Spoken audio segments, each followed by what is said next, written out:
Hi, my name is Bradley Heimowitz and I'm a foodie. The problem is, most food and restaurants in the United States suck.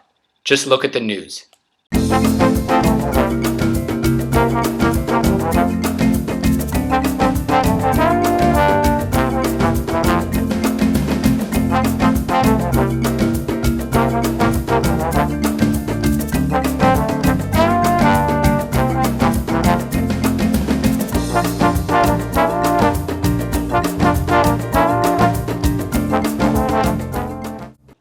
I am from New York City, the food capital of the world, and yet every time I go out and eat, it could be a gamble. It could be the best or the worst experience. The problem is that there's so much crap out there. Restaurants are serving tasteless food and foodies get sucked in because they want something new and hopeful they'll find something good. At least with chains, we know what we can expect. When we see the Golden Arches or the Colonel, we know what's behind those doors. It helps us narrow down our choices. I'm not gonna lie, those Cajun filet biscuits at Bojangles are pretty tasty. But with one-offs, you have no idea what you're going to get. And that's a problem, because when my inner foodie comes out, I crave a new experience. Social media has completely changed and revolutionized the restaurant industry. People used to rely on an expert rater or that Zagat or newspaper guide to tell them where to eat. Now, social media has completely changed that, where people can find new places online and read reviews like no other.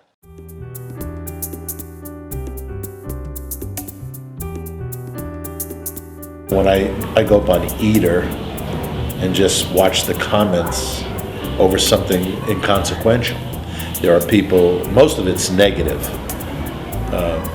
and therein lies the flaw of the system, which is who's it better to listen to, the Zagat survey, which is kind of a precursor to social media, except everything's written down. That's like anonymous surveyors, or one person with a big stick.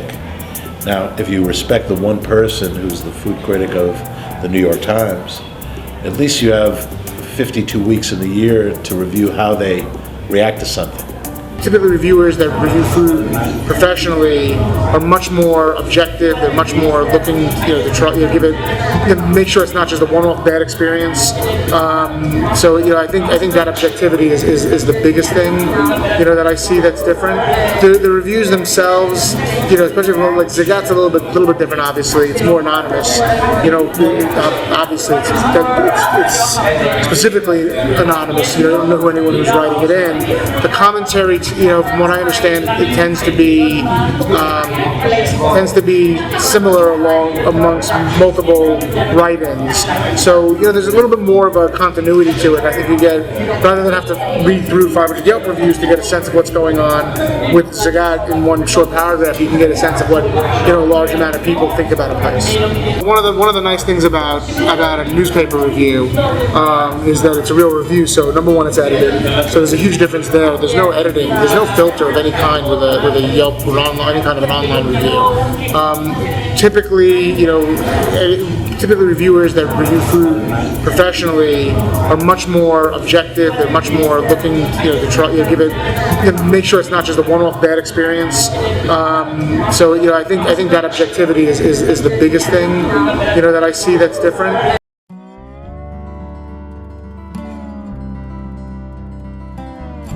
Social media is now part of the way we communicate. It's how we share things that interest us.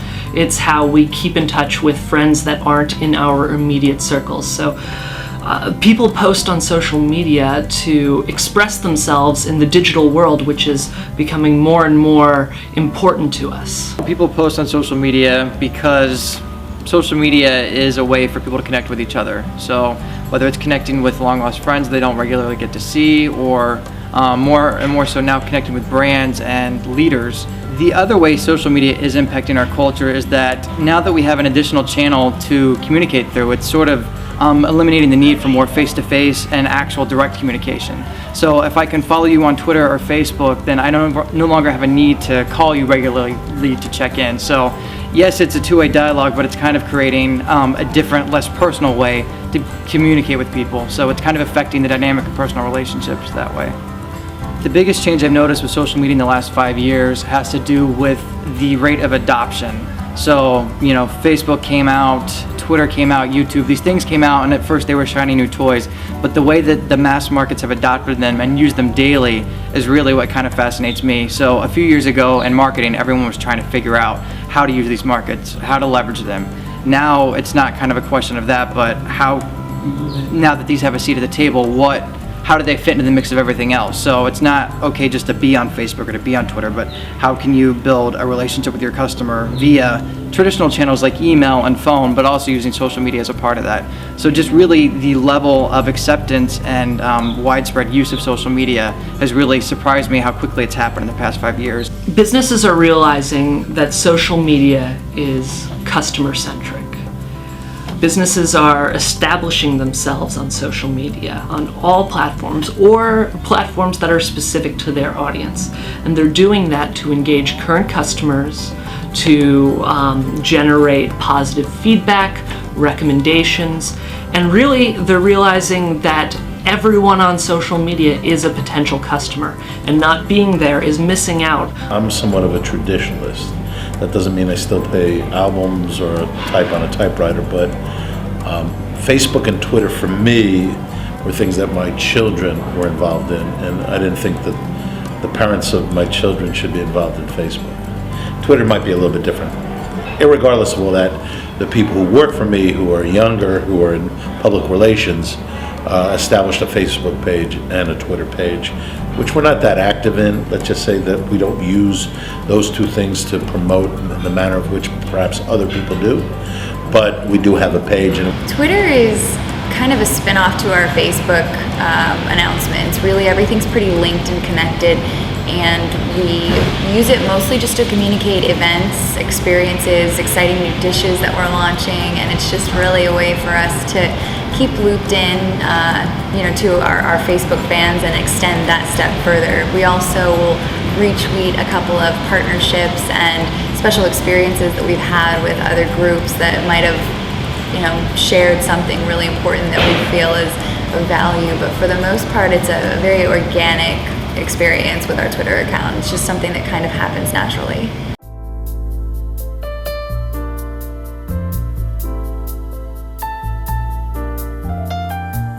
We want to make sure that everyone's experience in our restaurant is the best that it can be. If for some reason we fall short of that, we want to somehow rectify that dining experience. We also want to grow as a team in the restaurant. So if we fail to deliver in some way, we want to learn how we can prevent that from happening in the future. So we not only want to get guests back in our doors to rectify the experience, like I said, but we also want more details so that we can grow and move forward and prevent things of that nature happening again. We go on Yelp a good amount. As a matter of fact, I'm actually set up as a business account owner on Yelp. So if someone posts a review on Yelp, I automatically get notified that the review is there, so I get to see it right away. So we do check it out. We will print them. We share them with the staff. Good, bad, or indifferent. We definitely read the reviews from Yelp. Not always happy to, but we like the feedback, and we definitely read. In our eyes, it's a great thing, again, because whether it's positive or negative, we know we're either doing something right or we know we need to fix something. So it's great for us. And I think when people post, again, it's because they care and they want someone to know so that it can be fixed or stay the same.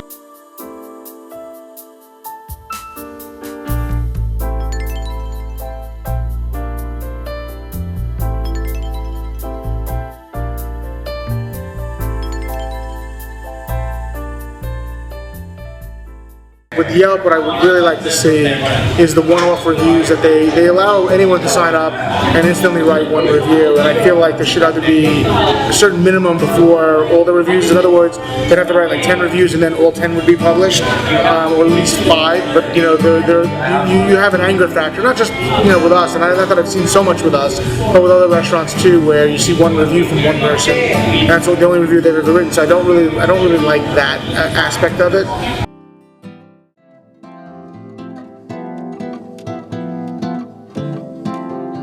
Right, so what's funny is that on my honeymoon, I was in California with my wife, and Jamba Juice was just getting started. I was developing my last company. We wanted to get some design ideas, and we tried to take a picture. I wanted to take pictures of the store, and I knew that wouldn't fly very well, so I took a picture of my wife, and they threw us out of the store. No, you can't take any pictures in the store. And I think that the old mentality was photos in restaurants were prohibited. You didn't allow people to take pictures in restaurants. Today, it's commonplace now. You can't eliminate it. So we know that the people that take photos, some of it we know people we're a photo happy society. Everyone's got a camera on their phone, so people like to take photos and do who knows what with them. Others like to post them to Instagram and just tell their friends and share with them where they've been. And I was at this great place, or I was at this place if it wasn't so great. And then there's obviously the review process and what people are posting with that. Any act that's discreet of taking a photograph of your food, I think it's flattery. I think I know personally that I'll take a picture of the food when I think it's really attractive. And sometimes I'll sit through an entire meal, have no interest in taking a photograph because it just doesn't look good. If people are having a good dining experience, they want to brag about it right then and there almost. They want to tell everyone that they're having a great time, enjoying great food. Maybe they're trying something for the first time that they would never try before. And it is cool, just if you're inspired or excited about something, you want to tell everyone right away.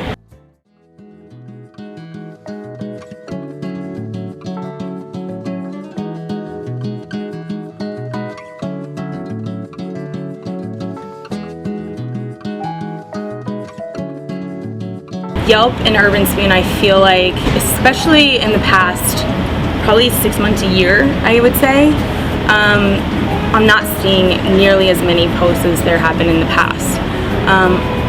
And I know that pretty much just anybody can go on there and post them as well. So, but it's everyone's opinion. I think it's changed over the last couple of years.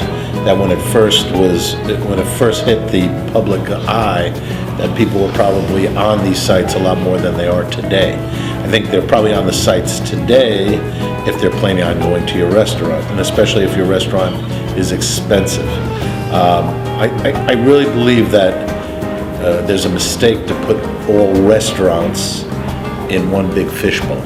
I think there's different types of restaurants, obviously ethnically, but more on the price standpoint, and therefore if you're just going to go to a normal restaurant with normal pricing, I don't think it's necessary that you immerse yourself in all the criticisms, good, bad, or indifferent. But I think if you're about to go to a restaurant where it's going to cost you $150 to $200 a person, I think you'd be kind of stupid not to check it out first.